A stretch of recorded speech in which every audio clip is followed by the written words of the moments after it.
ini telah membeli sebidang tanah dengan upah kejahatannya. Lalu ia jatuh tertelungkup dan perutnya terbelah sehingga semua isi perutnya tertumpah keluar. Kemudian mari kita membaca ayat Matius pasalnya yang ke-26.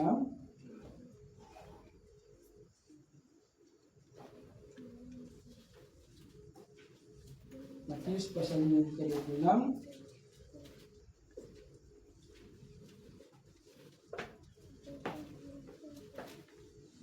ayatnya yang ke-14 sampai ayat yang ke-16. 1, 2, 3. Kemudian pergilah seorang dari 12 murid itu yang bernama Yudas Iskariot kepada imam-imam kepala. Ia berkata, "Apa yang hendak kamu berikan kepadaku supaya aku menyerahkan dia kepada kamu?" Mereka membayar 30 uang perak kepadanya. Dan mulai saat itu ia mencari kesempatan yang baik untuk menyerahkan Yesus. Baik, jemaat yang dikasihi dalam Tuhan kita Yesus Kristus, sebelum kita merenungkan firman Tuhan, mari kita berdoa. Bapa di sorga, kami mengucap syukur buat kesempatan saat ini. Kami masih memiliki kesempatan hidup di hari ini, dan kami boleh berkumpul di tempat ini untuk memuji memuliakan nama-Mu. Dan saat ini kami memiliki kesempatan untuk merenungkan firman-Mu. Tuhan pimpin di kesempatan saat ini sehingga kami boleh belajar kebenaran firman-Mu dan kami hidup di dalamnya, sehingga kami benar-benar memuliakan nama-Mu Tuhan. Terpujilah nama-Mu Bapa di surga. Hanya ke dalam tangan-Mu kami serahkan.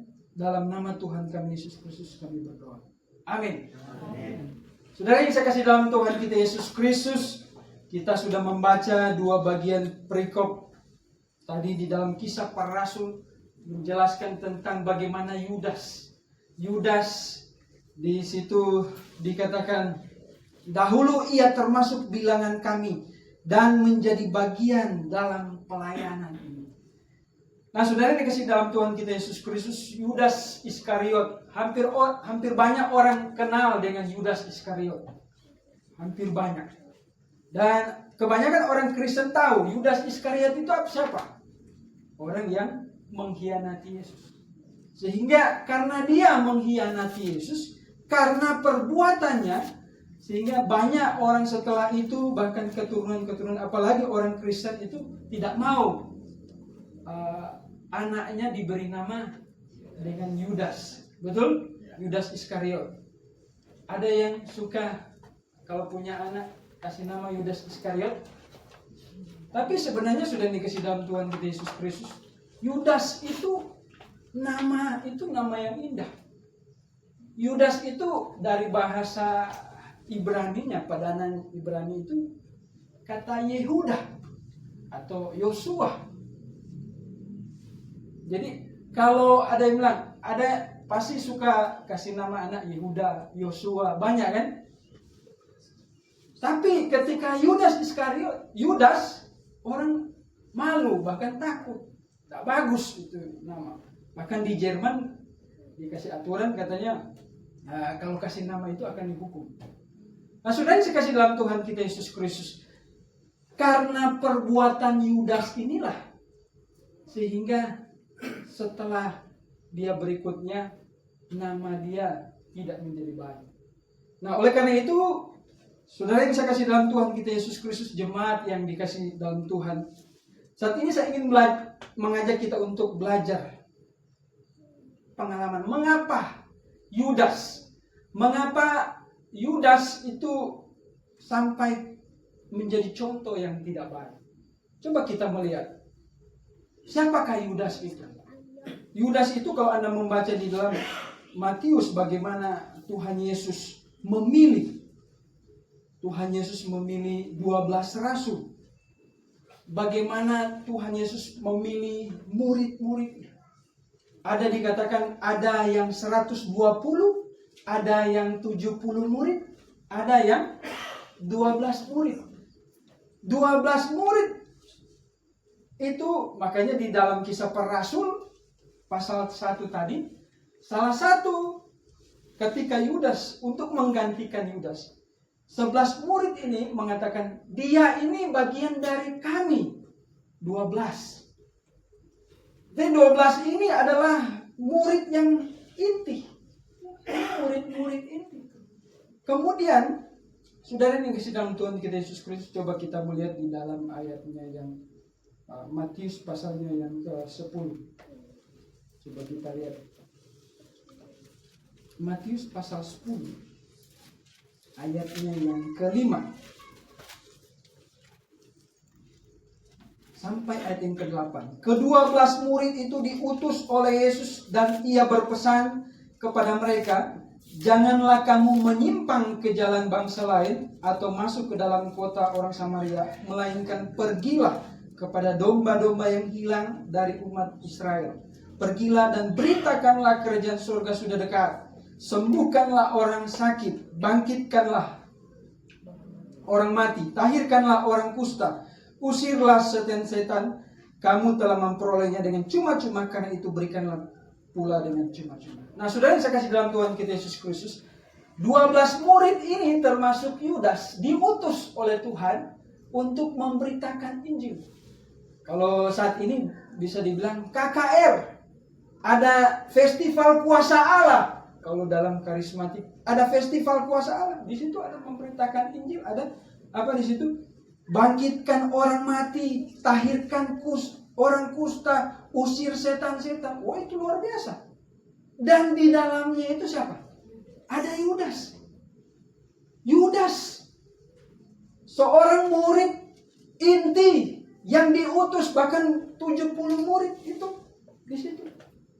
Dia memberitakan Injil, dia bahkan mengalami pengalaman iman lewat melakukan pemberitaan Injil yang luar biasa. Kalau saat ini, kalau di zaman ini dia ada, wah, tidak ada apa-apanya itu pemberitaan Servius, tidak ada apa-apanya pemberitaan saya, apalagi Pak Suento, tidak ada. Kalau Yudas, sedikit-sedikit dia bangkitkan orang mati, orang sakit, disembuhkan, luar biasa enggak? Tapi apa akhirnya? Dia di akhir hidupnya dia mengkhianati Yesus. Dia seorang murid yang sangat istimewa, salah satu murid dari 12 murid yang merupakan murid inti. Dan dia bukan hanya mengalami pengalaman iman selama 3,5 tahun. Selama 3,5 tahun, termasuk di dalam Matius pasal 5 sampai pasalnya yang ke-7, itu ada pemberitaan pengajaran Tuhan Yesus. Kalau diibaratkan zaman ini ada blok kelas. Blok kelas, saudara. Dari Matius pasal 5 sampai pasal 7 itu khotbah di bukit. Pengajaran Tuhan Yesus. Luar biasa. Bukan hanya dia menerima pengajaran, bukan juga dia hanya mengalami pengalaman iman, bukan hanya dia dipercayakan untuk memberitakan Injil, tetapi bagaimana Tuhan memberikan makan 5.000 orang hanya dengan 2 roti. Berapa? 5 roti, 2 ikan. Puji Tuhan. Jemaat menyimak. Saya pikir tidak menyimak. Nah, sudah yang saya kasih dalam Tuhan kita Yesus Kristus, ini luar biasa. Tetapi di akhir hidupnya, dia ternyata mengkhianati Yesus. Nah, apa yang menjadi pembelajaran buat saya dan saudara? Tidak penting Anda orang Kristen. Tidak perlu, bahkan tidak peduli seberapa lama Anda menjadi Kristen. Adakah ada yang orang menjadi Kristen sejak dia kecil? Ada orang yang sudah mendengar firman Tuhan sejak kecil. Bahkan ada orang sering mengalami karya-karya Tuhan di dalam hidupnya, baik melalui orang lain juga. Tetapi berapa banyak orang tidak percaya dengan Tuhan? Berapa banyak orang tidak sungguh-sungguh berharap kepada Tuhan. Bahkan berapa banyak orang tidak diselamatkan. Oleh karena itu, saudara yang saya kasih dalam Tuhan kita Yesus Kristus, pembelajaran Yudas ini mengingatkan kepada saya dan saudara. Kristen itu bukan, kita menjadi Kristen itu bukanlah karena kita sejak lahir. Bukan karena kita cuma ada di dalam, sudah ada di gereja GBIA yang namanya di belakangnya ada Alkitabiah, pasti masuk surga. Tetapi saudara yang kasih Tuhan, Yudas membuktikan 3,5 tahun dia hidup bersama-sama dengan Yesus. 3,5 tahun itu bukan waktu yang singkat. 3,5 tahun itu siang, dari pagi, siang, sore, malam, terus dia bersama-sama dengan Tuhan Yesus. Dia melihat Tuhan Yesus.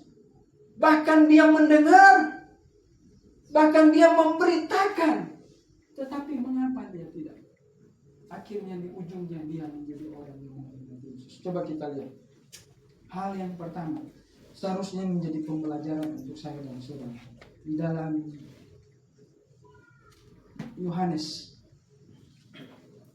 kita lihat bagaimana Yudas, Yohanes pasalnya yang ke-6, ayatnya yang ke-64.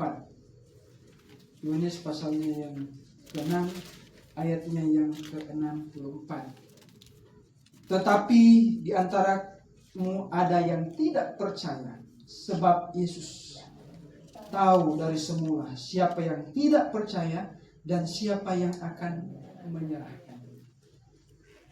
Yudas, walaupun dia sudah melihat selama 3,5 tahun, walaupun dia sudah mendengar tentang Yesus, dia mendengar tentang pengajaran-pengajaran Yesus, dia bahkan dipercayakan untuk melakukan pelayanan, bahkan memberitakan kebenaran. Tetapi ternyata selama ini dia tidak percaya. Itulah sebabnya saudara yang saya kasih dalam Tuhan kita Yesus Kristus, mengapa Yudas dicatatkan untuk saya dan saudara? Mengapa kisah Yudas dicatatkan untuk saya dan saudara? Ini mengajarkan kepada saya dan saudara bahwa kepercayaan orang diselamatkan bukan karena dia lahir dari Kristen, bukan karena dia ada di lingkungan Kristen, bukan ada di lingkungan gereja yang benar, tetapi orang diselamatkan karena bertobat dan percaya. Orang diselamatkan karena dia sungguh-sungguh mengimani. Dia percaya. Pertanyaannya saudara di situ, adakah saya dan saudara sungguh-sungguh bertobat dan percaya? Coba kita lihat Roma pasal 10. Roma pasal 10 ayat 9 dan 10. Ayat yang sangat indah yang sering saya sampaikan. Roma pasal 10 dari ayat yang ke-8. Tetapi apa katanya ini? Firman itu dekat kepadamu, yakni di dalam mulutmu dan di dalam hatimu. Itulah firman iman yang kami beritakan. Sebab jika kamu mengaku dengan mulutmu bahwa Yesus adalah Tuhan dan percaya dalam hatimu bahwa Allah telah membangkitkan dia dari antara orang mati, maka kamu akan diselamatkan. Karena dengan hati orang percaya dibenarkan, dan dengan mulut orang mengaku dan diselamatkan. Jadi keselamatan itu kita terima lewat percaya. Makanya saudara ini kesitu, ada banyak orang salah konsep, bahkan diseimpangkan dengan kebenaran, dengan hal yang tidak benar. Memang banyak orang bilang, keselamatan itu kasih karunia. Benar, 100% kasih karunia. Tetapi bagaimana kasih karunia itu kita terima? Efesus pasal 2 ayat 8 dan 9 dikatakan, sebab karena kasih karunia kamu diselamatkan oleh iman. Kita mendapatkan keselamatan dengan iman. Iman setuju bahwa Yesus adalah Tuhan dan Juru Selamat yang sudah mati menggantikan saya dihubungkan. Saya orang berdosa, Tuhan saya ini orang berdosa. Saya ini tidak bisa menyelamatkan diri saya sendiri. Saya setuju bahwa Engkau adalah Tuhan dan Juru Selamat saya yang sudah mati menggantikan saya. Dan saat ini saya hidup menggantikan Engkau. Jadi ada sebuah transaksi rohani di dalamnya.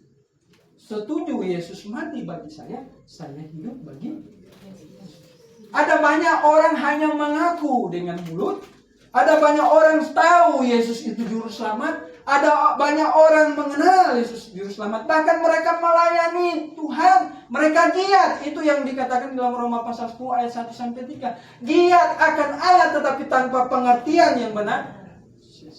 Mereka tidak diselamatkan. Itulah sebabnya ayat ini mengingatkan kita sama seperti Yudas Iskariot. Dia selama 3,5 tahun bersama-sama dengan Tuhan Yesus memberitakan kebenaran, tetapi ternyata dia tidak percaya. Saya tahun 99 baru bertobat. Ada satu kisah seorang hamba Tuhan 40 tahun dalam pelayanan, tetapi belum bertobat dan percaya Yesus. Nanti setelah 40 tahun dia baru bertobat. Sudah dikasih Tuhan, banyak kekristenan saat ini menjadi Kristen hanya karena dia sejak lahir. Hanya karena mengikut, karena teman panggil jadi Kristen. Hanya karena pasangan hidup dia menjadi Kristen. Banyak orang juga ada di dalam gereja, termasuk di dalam GBI. Mereka bukan karena sungguh-sungguh percaya, tetapi karena pasangan hidup, karena ada sesuatu yang lain, motivasinya yang sama seperti Yudas. Bagaimana dengan saya dan saudara?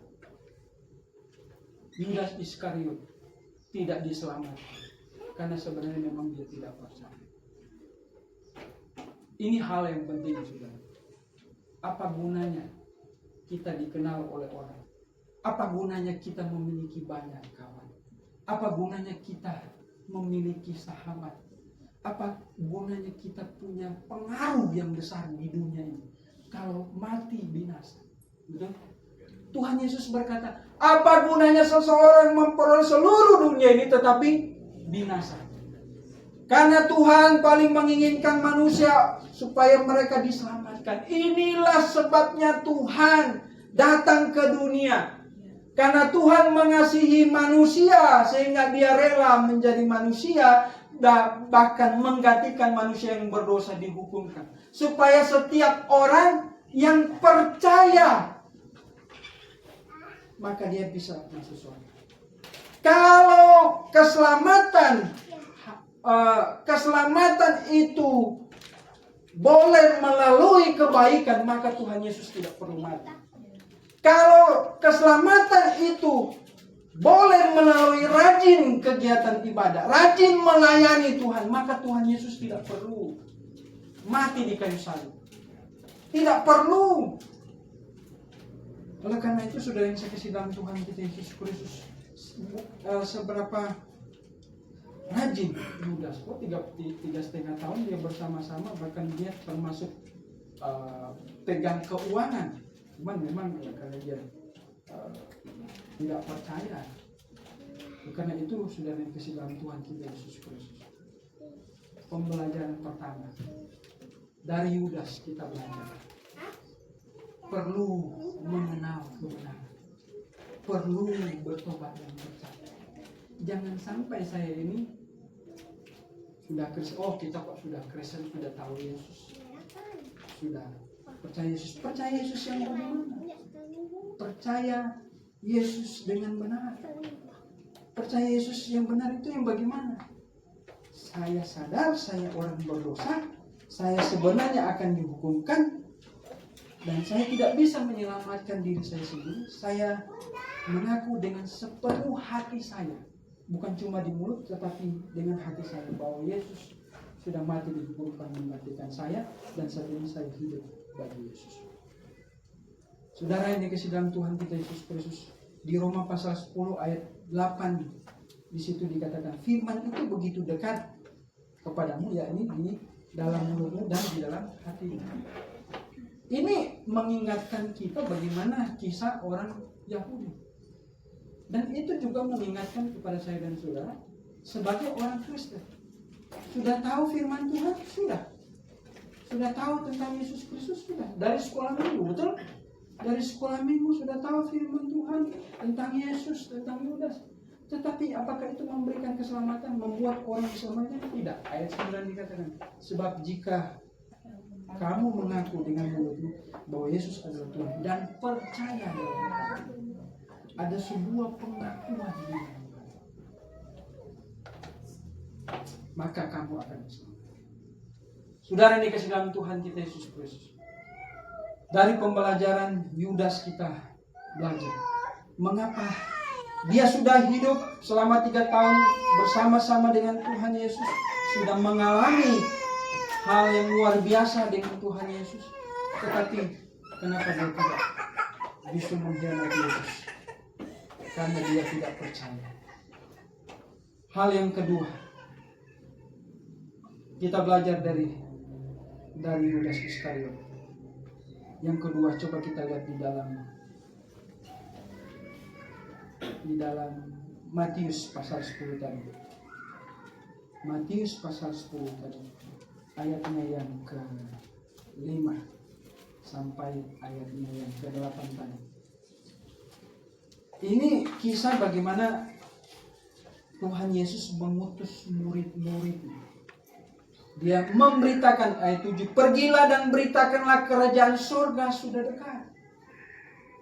Di Matius pasal 6, khotbah Tuhan Yesus, ayat 33, tetapi carilah dahulu kerajaan Allah dan kebenaran. Seharusnya itu membuat dia, ketika dia diberikan tanggung jawab untuk memberitakan kerajaan surga sudah dekat, ada kerinduan dia untuk mencari kebenaran. Siapakah Yesus ini? Siapakah Yesus ini? Siapakah orang yang mempercayakan saya untuk memberitakan kebenaran? Seharusnya ada kerinduan dia untuk mencari kebenaran, mengasihi kebenaran. Tapi ternyata apa? Dia tidak mencintai kebenaran. Dia bukan hanya percaya, tidak percaya, tetapi dia tidak mencintai kebenaran. Dia lebih mencintai dunia ini. Dia lebih mencintai dunia ini sehingga kebenaran itu dibutakan. Saudara yang dikasihi dalam Tuhan kita Yesus Kristus, coba kita lihat 1 Yohanes pasalnya yang kedua. 1 Yohanes pasalnya yang kedua, ayatnya yang ke-15. Boleh Diaken Herod baca? 1 Yohanes 2 ayat 15. Janganlah kamu mengasihi dunia dan apa yang ada di dalamnya. Kalau orang mengasihi dunia, maka kasih akan Bapa tidak ada di dalam orang itu. Ya. Saudara yang saya kasih dalam Tuhan Yesus Kristus, ada banyak orang termasuk Yudas, karena mengapa dia tidak percaya? Karena dia salah satunya tidak mengasihi kebenaran. Karena dia lebih mengasihi dunia ini. Dikatakan janganlah kamu mengasihi dunia dan apa yang ada di dalamnya. Jikalau orang mengasihi dunia, maka kasih akan Bapa tidak ada di dalam orang itu. Mengasihi dunia dengan mengasihi Tuhan itu ibarat kutub utara dan kutub selatan. Ibarat saya posisi ini dunia, ini Tuhan. Semakin kita mengasihi dunia, maka kita semakin dekat dengan dunia, maka kita semakin jauh dengan Tuhan. Tetapi semakin kita mengasihi Tuhan, maka kita semakin jauh dengan dunia. Kita akan semakin dekat dengan Tuhan. Tuhan mau saya dan saudara itu mengasihi Tuhan, mengasihi kebenaran. Tuhan bukan tidak menginginkan kita memiliki hal-hal materi jasmani dunia. Tidak. Tuhan mau jangan sampai hati kita terlalu mengasihi, condong untuk mengasihi dunia.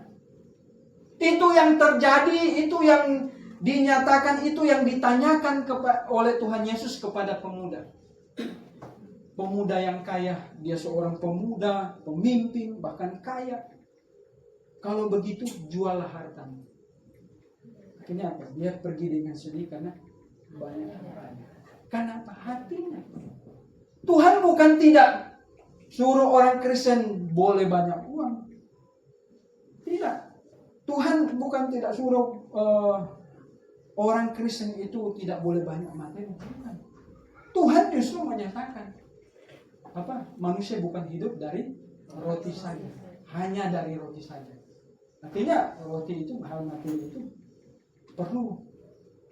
Tuhan bukan tidak mementingkan kenyamanan. Minggu yang lalu di GBA Logos saya bilang ada setidaknya 4 Allah, termasuk ilah zaman ini yang bisa membuat orang semakin jauh dengan Tuhan. Hedonisme itu kenyamanan. Dunia sekarang menawarkan kenyamanan, sehingga orang saking mencari kenyamanan, mereka mengejar itu hal-hal yang bersifat materi jasmani dunia. HP ini semakin hari makin canggih, nyaman. Dulu orang mau kirim uang pergi di wesel, kantor pos, mesti berapa bulan. Sekarang lewat pakai m-banking, cuma per detik tiba. Dulu orang mesti telepon pakai engkol. Tahun 70-an engkol. Itu sampai basuar-suar, kadang nggak nyambung. Sekarang nggak perlu pakai. Dulu orang SMS, bukan SMS Telegram. Telegram itu berhari, 3 hari kalau saya. Dulu zaman saya itu. Sekarang nggak perlu Telegram, pakai WA. Dulu SMS, sekarang makin hari makin WA. Dulu orang mau suka lihat muka walaupun jauh, susah. Harus lewat televisi. Makanya orang kalau di televisi cepat-cepat ada siaran langsung, udah dekat sepeda muka dapat lihat. Sekarang nggak perlu lewat video call. Dengan kenyamanan itu membuat orang semakin hari lupa dengan Tuhan, mengejar demi mendapatkan itu. Orang makin hari lupa dengan Tuhan. Apakah kenyamanan itu tidak perlu? Perlu. Tuhan memberikan. Marilah kepadaku semua yang letih lesu, aku akan memberikan kenyamanan. Tetapi jangan sampai hati kita lebih mengutamakan itu. Sama seperti Yudas, hatinya itu lebih condong kepada hal-hal itu. Makanya coba kita lihat di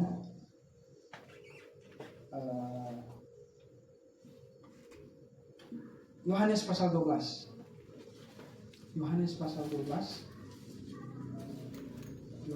12 ayatnya yang ke-6. Yohanes pasal 12.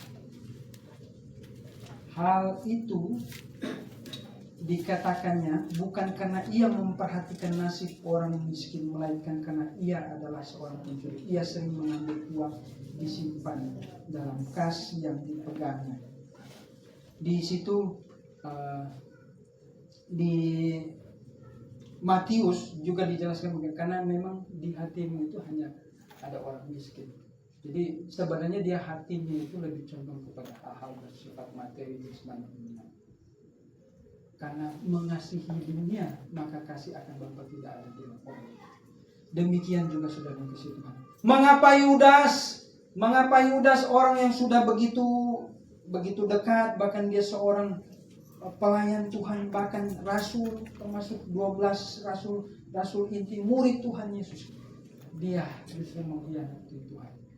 Bukan hanya dia tidak percaya, tetapi dia tidak mengasihi kebenaran. Bagaimana dengan saya dan saudara? Mengasihi kebenaran itulah yang akan membuat kita semakin hari seharusnya membuat kita semakin dekat dengan Tuhan. Mengasihi kebenaran itu bagaimana?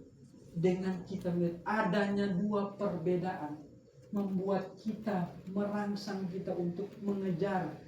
Tidak mungkin dua-duanya benar. Pasti hanya ada salah satu yang benar. Itulah sebabnya Tuhan memerintahkan lewat firman-Nya, tetapi carilah. Ada kata kerja di dalamnya, tetapi carilah kerajaan Allah. Kemudian ujilah segala sesuatu. Kata kerja di dalamnya. Tuhan mau kita untuk melakukan. Tuhan mau, di dalam Matius juga dikatakan pasal 5, berbahagialah orang yang haus dan lapar akan kebenaran. Orang yang haus dan lapar kebenaran, maka dia akan dipuaskan. Adakah dalam hidup saya dan saudara memiliki hati untuk mencintai kebenaran? Kalau di dalam Alkitab dikatakan wanita tidak boleh menjadi pemimpin jemaat. Ada yang bilang, oh wanita tidak boleh memimpin jemaat. Wah, Alkitab bilang dalam 1 Timotius pasal 2 ayat 2. Wah, ada yang bilang boleh. Nah, yang mana yang betul? Nah, perlu kerja. Wah, ada yang bilang Yesus itu tidak sesuai, bukan di dalam kalender, bukan sesuai dengan di kalender. Yang benar itu di Yesaya, rupanya pun tidak semarak, semaraknya pun tidak ada. Bahkan kita menginginkan. Alkitab juga bilang Yesus itu tidak gondrong, makanya tidak sesuai. 2 Korintus pasal 14 bilang apa? Bukankah alam sendiri menyatakan bahwa sebuah kehinaan bagi laki-laki kalau dia berambut panjang? Ada yang bilang, kita bilang seperti itu. Wah, itu kan menurut pengajarannya dia, menurut pengajaran kita. Bagaimana? Nah, seharusnya orang yang cinta kebenaran, dia akan menggali kebenaran. Benarkah demikian? Kalau kita mencari kebenaran, maka kita akan mendapatkan. Tetapi ternyata Yudas tidak. Yudas hanya sekedar melakukan pelayanan tanpa dia belajar, tanpa dia mengetahui, tanpa melihat, sehingga dia pikir ini Yesus kok. Oke, dia sudah tahu Yesus itu juru selamat. Dia jual. Dia tidak tahu dia menggenapi apa yang Matius pasal 26 ayat 24 bilang. Anak manusia apa? Anak manusia. Tetapi celakalah orang yang menjualnya. Di situ ayat 26. Anak manusia memang akan pergi sesuai dengan ada yang tertulis tentang dia. Akan tetapi celakalah orang yang olehnya anak manusia itu diserahkan. Adalah lebih baik bagi orang itu sekiranya tidak. Dia lupa ayat ini. Dia lupa ayat ini sebenarnya mengingatkan dia. Wah, pernyataan Tuhan Yesus. Wah, jangan sampai saya mendengarkan. Ada banyak sebenarnya. Kemudian, mengapa? Hal yang ketiga, mengapa Yudas justru mengkhianati Yesus? Karena dia tidak percaya, tidak mengasihi kebenaran. Kemudian, coba kita lihat di dalam Matius.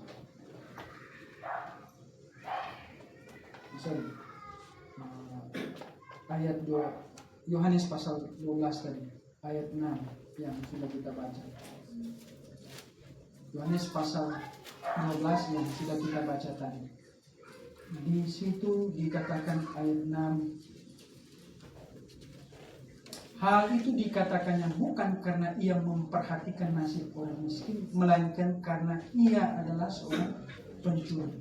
Ia sering mengambil uang yang disimpan dalam kas yang bekas. Ia sering, artinya dia hidup di dalam dosa. Dia bukan hidup di dalam kebenaran. Dia hidup di dalam dosa.